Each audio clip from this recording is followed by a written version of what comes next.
आंबेगाव तालुक्यातील पारगाव परिसरात सलग दुसऱ्या दिवशी अवकाळी पावसाने जोरदार हजेरी लावली. शुक्रवारी दिनांक 22 रोजी वादळी वाऱ्यासह झालेल्या मुसळधार पावसामुळे पारगावच्या आठवडे बाजारात विक्रेते आणि ग्राहकांची मोठी धांदल उडाली. गेल्या 2-3 दिवसांपासून परिसरात उकाड्याचे प्रमाण वाढले होते. गुरुवारी हलकासा पाऊस झाल्यानंतर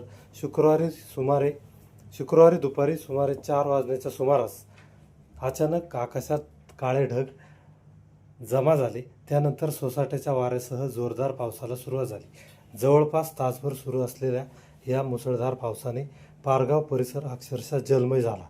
दर शुक्रवारी पारगाव येथे मोठ्या प्रमाणावर आठवडे बाजार भरत असतो. परिसरातील अनेक गावांमधील शेतकरी, विक्रेते आणि ग्राहक बाजारासाठी येथे येत असतात. शुक्रवारी देखील बाजारात मोठी गर्दी होती. मात्र अचानक सुरू झालेल्या पावसामुळे सर्वांचीच तारांबळ उडाली. अनेक विक्रेत्यांनी आपला माल वाचवण्यासाठी धावपळ केली, तर काहींचा भाजीपाला, फळे आणि इतर शेतमाल पूर्णपणे भिजून गेला. यामुळे त्यांचे मोठे नुकसान झाले आहे. ग्राहकांनीही पावसापासून बचाव करण्यासाठी दुकानांच्या शेडखाली आणि इतर ठिकाणी आसरा घेतला.